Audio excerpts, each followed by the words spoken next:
তোমরা কি ভূত বিশ্বাস করো? যদি বলো না, তাহলে এই গল্প শোনার পর তোমার মত পাল্টে যাবে। রাতের অন্ধকারে কেউ যদি তোমাকে ডাকে, কখনো পিছিয়ে তাকিও না, কারণ কেউ একজন তোমাকে দেখছে।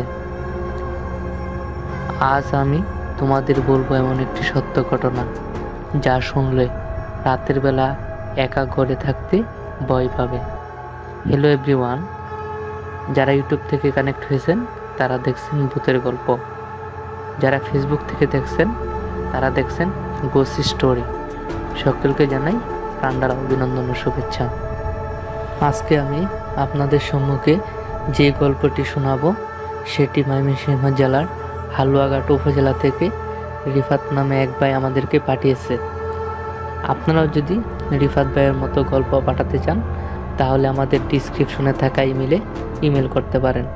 আর যারা ফেসবুক থেকে আমাদেরকে গল্প পাঠাতে চান তারা আমাদের এই পেজ গোস্ট স্টোরি এটার মেসেঞ্জারে লিখতে পারেন। তাহলে আমরা পরবর্তী কোনো একটা এপিসোডে আপনাদের এই গল্পটি আমরা দর্শকদেরকে শোনাবো। যাই হোক, আজকের গল্পে আমরা চলে আসি। গল্পটি যেভাবে আমাদেরকে রিফাত ভাই পাঠিয়েছে ঠিক একইভাবে আমি আপনাদেরকে পড়ে শোনাচ্ছি। আসসালামু আলাইকুম আসাদ ভাই, কেমন আছেন? আশা করি আপনি ভালো আছেন। আল্লাহর রহমতে আমিও ভালো আছি। আজকে আমি যে গল্পটা বলবো সেটা হচ্ছে আমাদের গ্রামের এক দাদুর কাছ থেকে শোনা। দিনটি ছিল মঙ্গলবার, রাত তখন 11টা। সকলে বলে গল্প করছিল। রাসেল, তুহিন, শাওন এবং সুমন 4 বন্ধু শহর থেকে গ্রামে ঘুরতে এসেছে। তারা শুনছিল এই গ্রামের শেষ প্রান্তে একটি পুরনো পরিত্যক্ত বাড়ি আছে, যেটাকে সবাই অভিশপ্ত বাড়ি বলে। কেউ সেখানে গেলে ফিরে আসে না, এমনটাই শোনা যায়। তুহিন ছিল ভীষণ সাহসী। সে বলল, ভূত টুত বলে কিছুই নেই, চলো রাতটা ওই বাড়িতেই কাটাই। সুমন ভয় পেয়েছিল, কিন্তু রাসেল আর শাওনের উৎসাহ দেখে শেষ পর্যন্ত সুমন ওই বাড়িতে থাকতে রাজি হলো। বাড়ির সামনে গিয়ে তারা দেখল বিশাল লোহার গেট। তারা যেতেই নিজেই লোহার গেটটি করত করত করে খুলে গেল।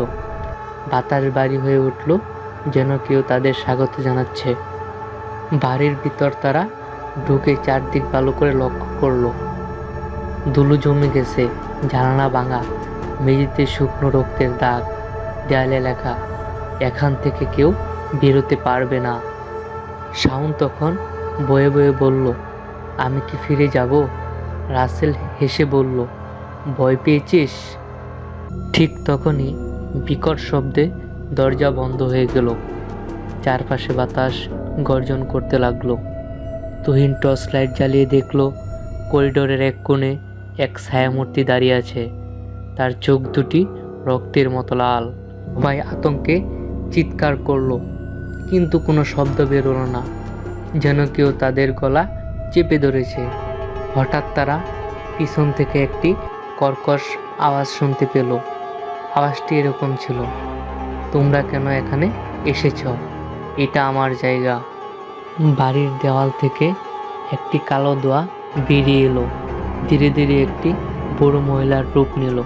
তার চেহারা বিকৃতি, চোখ দুটি রক্তের মতো লাল, দাঁতগুলো লম্বা আর ধারালো। তুহিনের দম বন্ধ হয়ে গেল। সে প্রচণ্ড ভয় পেয়েছে, কিন্তু দৌড়াতে পারছে না। মহিলাটি ফিসফিস করে বলল, এখানে যারা আসে তারা কখনো ফিরে যায় না। আমিও একসময় তোমাদের মতো ছিলাম। তারপর সেই মহিলা হাসতে লাগলো। সেই হাসির শব্দে পুরো বাড়ি কেঁপে উঠল। শাওন পিছনে তাকিয়ে দেখল রাসেল মাটিতে পড়ে গেছে। তার শরীর ধীরে ধীরে অদৃশ্য হয়ে যাচ্ছে। তুহিন দরজার দিকে দৌড় দিল, কিন্তু কালো ধোঁয়া তাকে টেনে ধরে আস্তে আস্তে অদৃশ্য করতে লাগলো। একে একে 3 জনই অন্ধকারে বিলীন হয়ে গেল। কিন্তু ভাগ্যক্রমে সুমন দৌড়ে পালালো এবং গ্রামে এসে সেন্সলেস হয়ে পড়ে গেল। পরের দিন বুধবার সকাল 10টার দিকে সুমনের জ্ঞান ফিরল। জ্ঞান ফেরার পর সুমন গ্রামের মুরব্বীদের সম্পূর্ণ ঘটনাটি খুলে বলল। ঘটনাটি খুলে বলার পর মুরব্বীরা ওই বাড়িতে আসলো। আসার পর তারা বাড়ির মেঝেতে একটি লেখা দেখতে পারলো। লেখাটি এরকম ছিল, আমরা আর ফিরতে পারলাম না। যাই হোক, গল্পটি আপনাদের কাছে কেমন লেগেছে অবশ্যই আমাকে কমেন্টসের মাধ্যমে জানাবেন।